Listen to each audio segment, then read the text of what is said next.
and welcome to my series of conversations with men and women whose ideas, vision, and philosophy define our contemporary world. My guest today is a distinguished Indian writer who writes in Kannada. He burst into the literary firmament in the late 1960s with the book Samskara, and has since then swept, literally, literary circles by his passion, the power of his writing, his eloquence, and his deep convictions. He's been president of the Sahitya Academy, he's the chairperson of the Film and Television Institute of India, he's won the Gyanpith Award. He has been widely honored, more than I could possibly recount in this brief introduction. I'm delighted to welcome poet, writer, novelist, essayist, you are Ananthamurthy. Professor Ananthamurthy, you studied at Oxford, you studied at Birmingham, you did your PhD in English literature and comparative literature. You write in Kannada. You have a sensibility that is rooted in that tradition of the language in which you write in. You're an Indian writer. Why is writing in your own language and writing in Kannada so important and so significant still at a time when everybody seems to be scrambling to study English? English is important, It's not to deny the importance of a language like English, which is an window into the world. But my window into my inner self is my language. Why? Because it's the language of my childhood. I grew up in that language. All the important memories of my knowing who I am, belongs to that language. And if I use that language, there are no discontinuities, no discontinuity with my own childhood, no discontinuity with my own people, my own relations, my own villagers, and then I can belong to the world as well. Whereas if I wrote in English, there would be a gap, a certain discontinuity with my own earlier life. I also meant in the sense that a language is close to the sort of the rhythms of the people, the ideas of the people, culture, identity. It represents so many different facets of the human personality, of social interactions, even sort of, the sounds have reflections in local ambience and local traditions. With globalization, with the merging of identities, in a sense of nationalism, national boundaries perhaps disappearing to be replaced by economic ones, what is the significance of language per se, not just as a writer, but why is it important for a community? Why is it important for children to be taught their mother tongue? And why not just move on to English? It's now the language of success, of commerce, of discourse. So it's trying to get into the sort of the subtext of why language is so important. Well, each language has its own memory. I mean, my memory of at least 1,000 years, is embedded in my language. It is immediate to me. I may acquire other kinds of memory through history, but it's not immediate. When I use a certain word in Kannada, that word has a memory. As it was used by a writer 500 years ago, that is true of English too, for those who have the English language as their language. So language connects you sometimes to your own past in an immediate sort of way, not in a thoughtful manner, but in an existential manner. That's one. And the second is you belong immediately to a people, you see, when you write in a language. You have an immediate audience. Particularly our Vachana poets of the 12th century, who did not write their poetry, but who spoke. Vachana is that which is spoken. Must have spoken to an immediate audience. Do you know why I say that? A language used 800 years ago is still the language we use now. Whereas 800 years ago, if somebody sat down to write a poem as such, the language was different. It was slightly artificial. That means, there was an immediate audience. So a lot of literature in my language has that kind of a reader-audience relationship. I don't get it in English. I don't get it in any other language. I would say that all languages of the world have something very unique about them, which when they are lost, the whole civilization is lost. And I don't think we should allow that to be lost. But you know, in our country, I don't use the word mother tongue in our country. You know, in Europe, mother tongue means mother tongue. I say that in India we have a house tongue, a street tongue, an upstairs tongue. A house tongue. For instance, you know, quite a few Tamil people who settle down in Karnataka begin to write in Kannada. So Kannada becomes their language. And Kannada people who have settled down in Tamil Nadu may write in Tamil. So I have a sense of what street tongue is, but what is the tongue that comes from up there? It used to be Sanskrit once, now English. We needed all the three tongues. So India was that way, lived in an ambience of languages.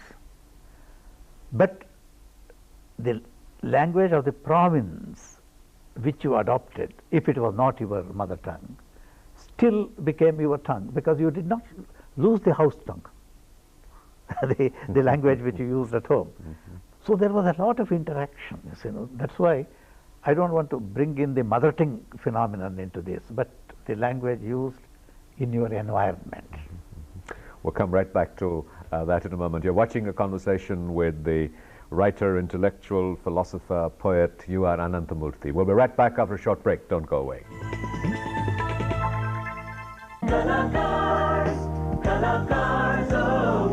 Bharat की सबसे बड़ी अभिनय प्रतियोगिता, यही तो है मौका कुछ करने का, यही तो है मौका कलाकार, जहां आप चुनेंगे स्टार्स, जल्द आ रहा है दूरदर्शन पर।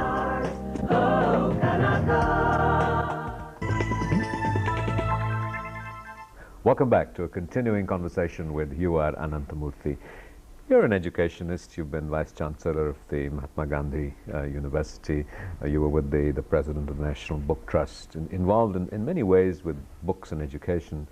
Recently you've talked about the need, the imperative of what you've described as common schools, and how inequities in education are having very serious consequences and implications for us as a community. There is a sort of perception that the apex of the pyramid in India in terms of education is very good and excellent, but the base is very meager and futile. What for you is a good education, relevant to 2005 plus, and what would be the aspiration for the common schools? I went to a common school. What does it matter in my own life? I come from a very orthodox family. So when I went to the school, I had to wear a shirt to the school. I would come back home, remove my shirt and put it on a nail and wear something else at home. And I think I became a writer because I wore that shirt. That shirt brought me close to boys and girls of other castes. What I didn't have in my house, I had in my school.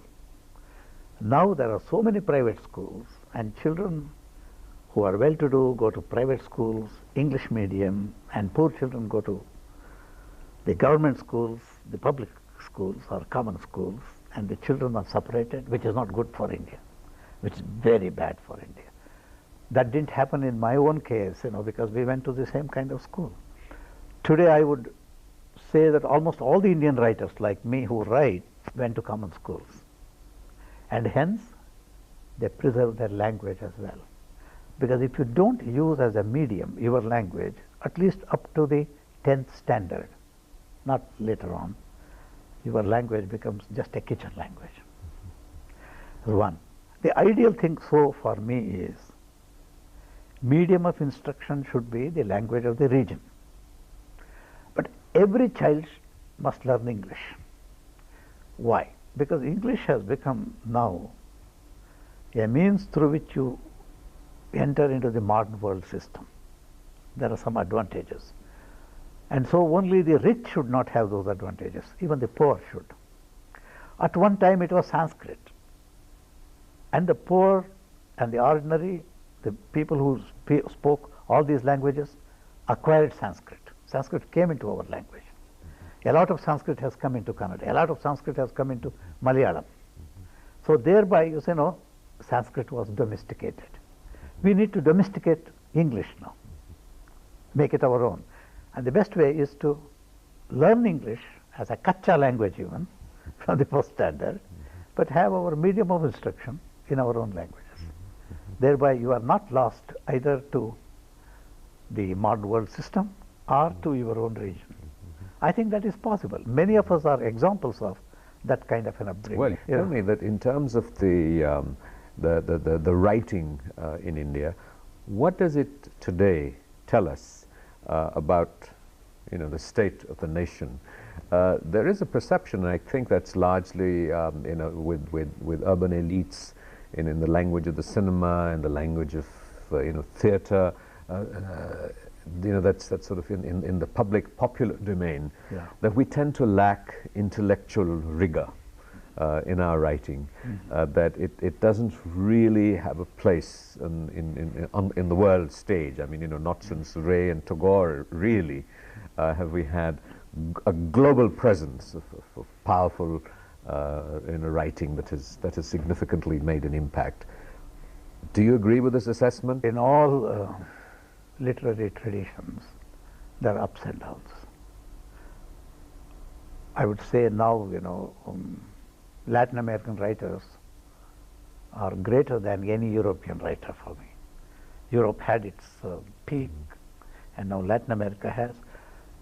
Toward the end of the 19th century, it was Russia, not any other country. So too, there are ups and downs in literary traditions. In what ways is it reflective of what is happening in society, in the nation, in the culture of that language? But that is not true of the Indian languages. I would say the Indian languages now are in a very interesting phase. I put it this way: in all languages, literatures have a backyard and a front yard. And the front yard is the yard of classical perceptions and educated experience of the educated people. The backyard is the experience of the Shudra, the downtrodden, the forgotten, you know, the oppressed. All the Indian languages have a vast backyard which contains folklore, oral epics which are not even recorded, modes of speech which have not yet come into the literary world, whether it is in Marathi or Kannada or Tamil. There are a lot of Dalits writing, the backwards writing. This doesn't happen in English. English has only a front yard, no backyard.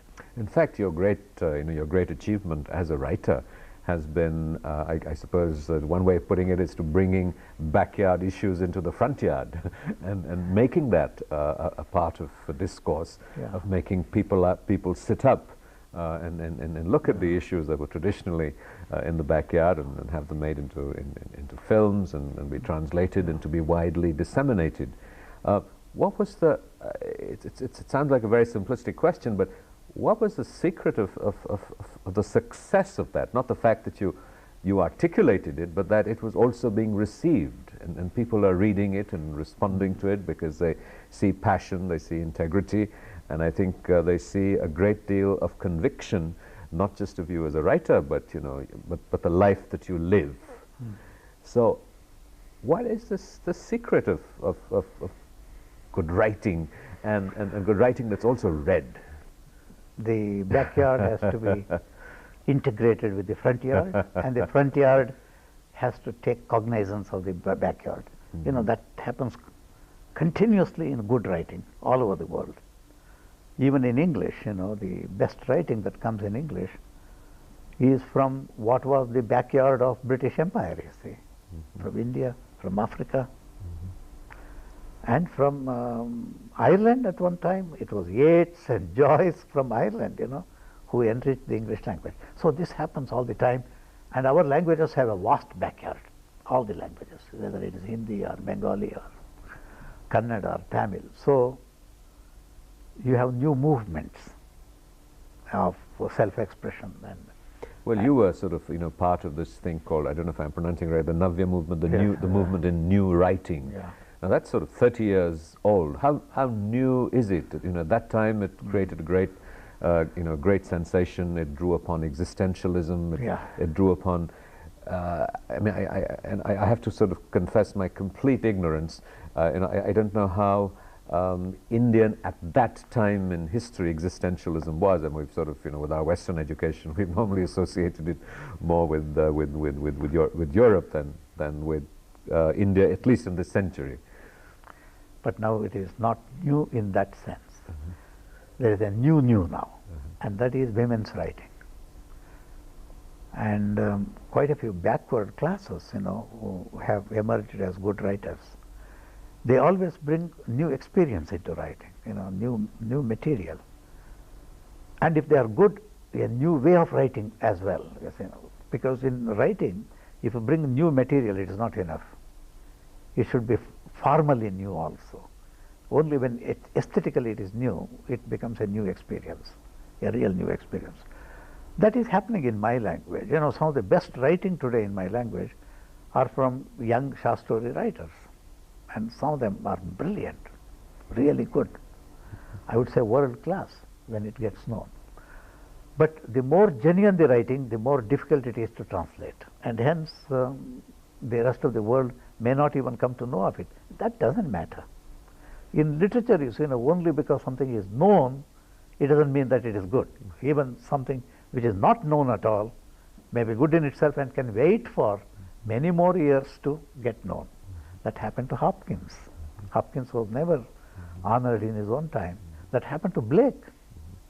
Blake had to wait another century to be known as perhaps the greatest poet of his times. That may be happening in the Indian languages as well, because today with globalization and so on, I think writing has become less important. And yet, ironically, that people have been predicting the doom of writing for for decades, and yet writing survives. Books sells and publishing grows. What is the secret of that? It sort of seems to defy logic in many ways.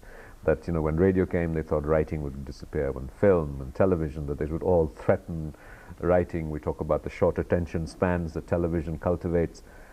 And yet, there are more and more books being published, and people continue to read. What is the charm of reading, and why do you think it survives? When I begin to read, what is most fascinating is you begin to look inward. It begins to talk to your inner self. And a certain kind of honesty for us with ourselves is possible, I think, maximum when we read.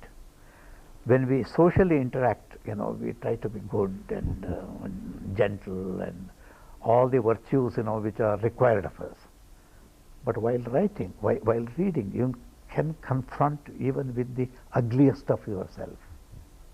I think the humankind will always need that kind of a cleansing, spiritual cleansing, which is possible when you read a great writer, when you read a Tolstoy, for instance. You confront the violence within yourself.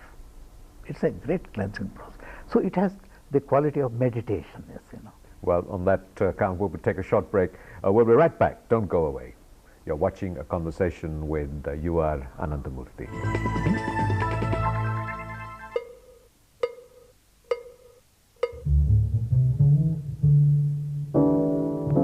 Namaskar, I'm Shyam Benegal. At Public Service Broadcasting Trust, we are attempting to create a whole body of young filmmakers who will give new meaning to documentary filmmaking. Please watch these films at 10:30 p.m.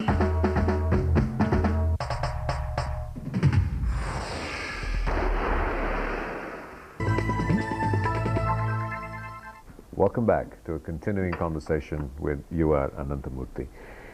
You have been, wearing several hats apart from that of, being a writer, which you see is your primary vocation, and a teacher. And we've mentioned the National Book Trust, you know, the Film and Television Institute of India, the, you know, the Sahitya Academy. So in a sense that you are more than a writer, and you have been with the People's Union for Civil Liberties. It's writer as activist, someone who also decides, chooses to go and do something about the issues that he feels passionately about beyond writing about it. How important and how necessary, how valuable has this role of an activist as an adjunct to being a writer been for you? Primarily, I feel I am a citizen. It has never occurred to me that the two are very different, as you know. I mean, I act and then I reflect. When I am writing, I am much more objective. I have a need to withdraw into myself, because a lot of action also involves your ego and all that. But somehow writing is purer to me, you know, than this. Or at least there is an opportunity for you to see the whole thing. So it is one continuous act, as you know. One need, and you are not always a writer. Particularly in my case, I can write only when I get a metaphor. I wait.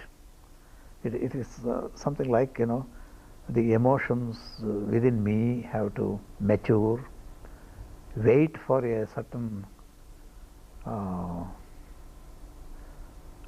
certain maturity within myself and then emerge.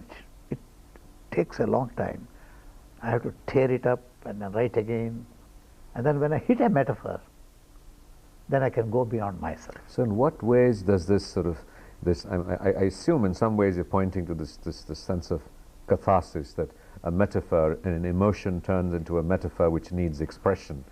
And then at the point that it needs expression and it develops this momentum that it has no choice but to sort of come out, it may be initially chaotically and then takes form and structure and then is modified and improved.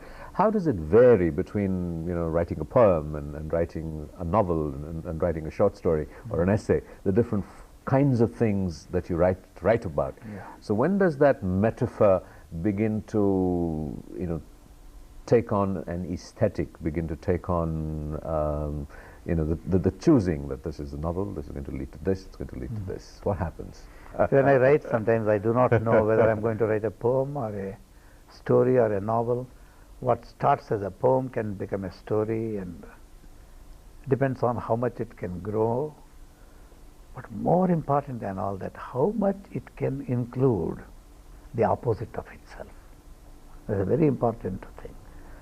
In good writing, you are not only projecting a point of view, but you are making room for its opposite also to be a part of it, to complement it. Because then a full experience for a reader, not when. And this capacity to include the other half. You know, Shakespeare had it abundantly, the others. He could give as much expression to Goneril as to Cordelia, you know, for both. That capacity, and a writer doesn't have always. A good metaphor is one which allows him to, or her, to include the other half. And when it includes much more, you know, it may become a novel, because a novel is something like a hold on also. It is more leisurely, but a short story is more like a poem. So that's a different kind of an experience, you know, when you.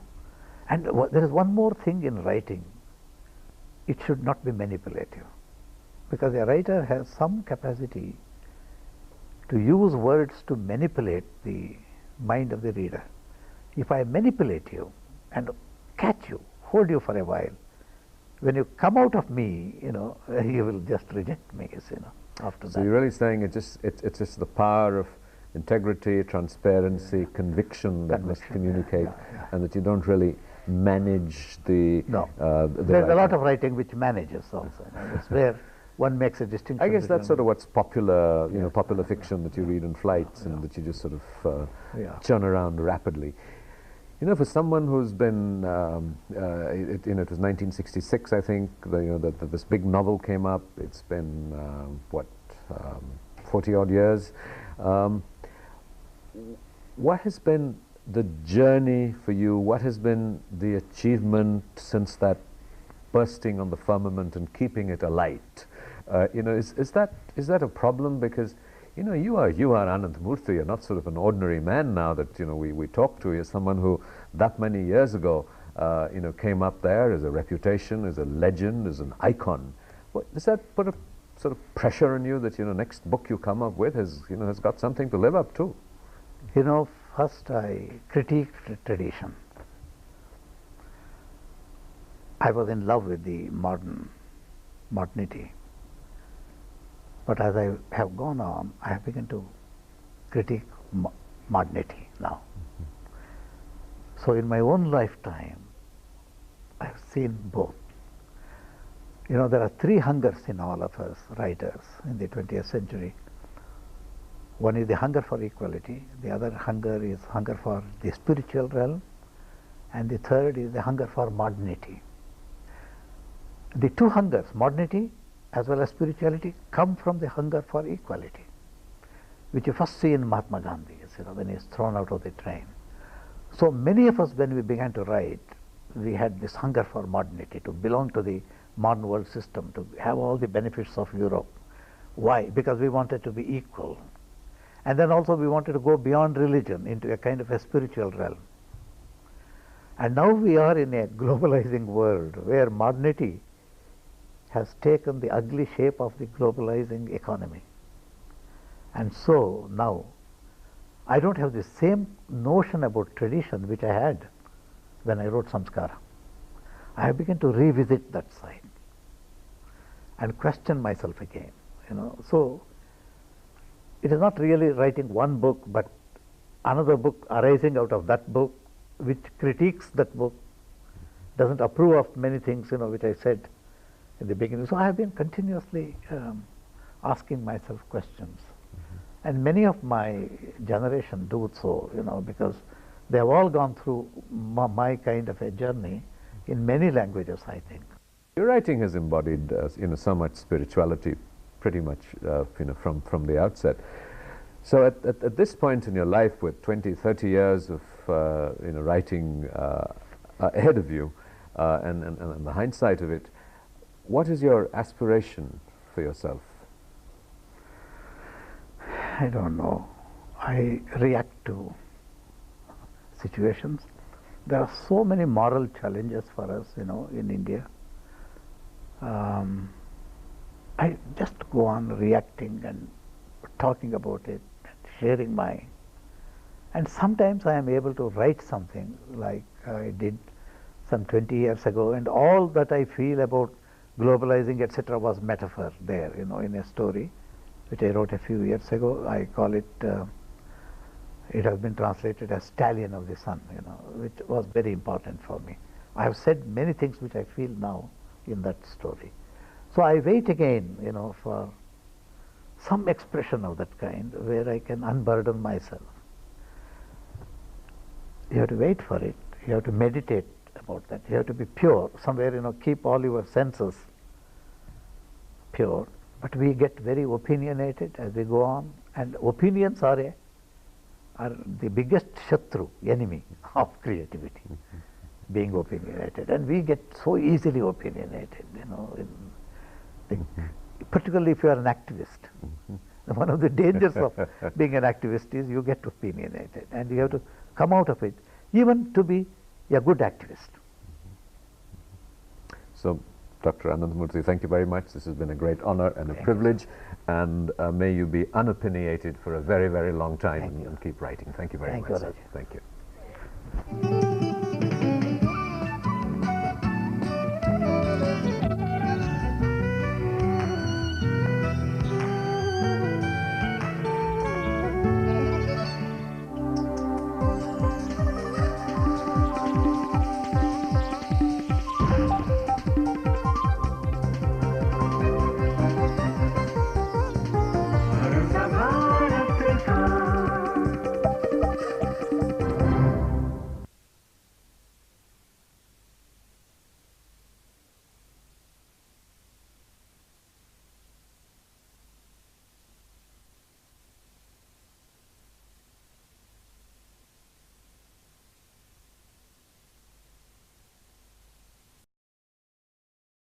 taught their mother tongue, and why not just move on to English? It's now the language of success, of commerce, of discourse. So it's trying to get into the sort of, the subtext of why language is so important. Well, each language has its own memory. I mean, my memory of at least 1,000 years, is embedded in my language. It is immediate to me. I may acquire other kinds of memory through history, but it's not immediate. When I use a certain word in Kannada, that word has a memory. As it was used by a writer 500 years ago, that is true of English too, for those who have the English language as their language. So language connects you sometimes to your own past in an immediate sort of way, not in a thoughtful manner, but in an existential manner. That's one. And the second is you belong immediately to a people. You see, when you write in a language, you have an immediate audience. Particularly our watch.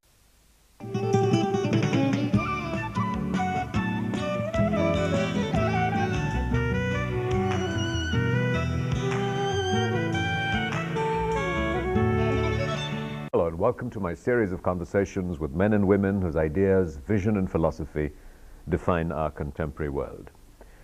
My guest today is a distinguished Indian writer who writes in Kannada.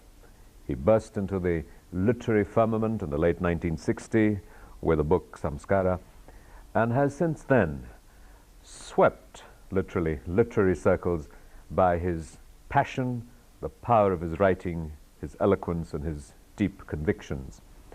He's been president of the Sahitya Academy, he's the chairperson of the Film and Television Institute of India, he's won the Gyanpith Award. He has been widely honored, more than I could possibly recount in this brief introduction. I'm delighted to welcome poet, writer, novelist, essayist, you are Ananthamurthy. Professor Ananthamurthy, you studied at Oxford, you studied at Birmingham. Vachana poets of the 12th century who did not write their poetry, but who spoke. Vachana is that which is spoken. Must have spoken to an immediate audience. Do you know why I say that? A language used 800 years ago is still the language we use now. Whereas 800 years ago, if somebody sat down to write a poem as such, the language was different. It was slightly artificial. That means, there was an immediate audience. So a lot of literature in my language has that kind of a reader-audience relationship. I don't get it in English. I don't get it in any other language. I would say that all languages of the world have something very unique about them, which when they are lost, a whole civilization is lost. And I don't think we should allow that to be lost. But in our country, I don't use the word mother tongue in our country. In Europe, mother tongue. You did your PhD in English literature and comparative literature. You write in Kannada. You have a sensibility that is rooted in that tradition of the language in which you write in. You're an Indian writer. Why is writing in your own language and writing in Kannada so important and so significant still at a time when everybody seems to be scrambling to study English? English is important, It's not to deny the importance of a language like English, which is an window into the world. But my window into my inner self is my language. Why? Because it's the language of my childhood. I grew up in that language. All the important memories of my knowing who I am, belongs to that language. And if I use that language, there are no discontinuities, no discontinuity with my own childhood, no discontinuity with my own people, my own relations, my own villagers, and then I can belong to the world as well. Whereas if I wrote in English, there would be a gap, a certain discontinuity with my own earlier life. I also meant in the sense that a language is close to the sort of the rhythms of the people, the ideas of the people, culture, identity. It represents so many different facets of the human personality, of social interactions, even sort of, you know, the sounds have reflections in local ambience and local traditions. With globalization, with the merging of identities, in a sense of you know, nationalism, national boundaries perhaps disappearing to be replaced by economic ones, what is the significance of language per se, not just as a writer, but why is it important for a community? Why is it important for children to be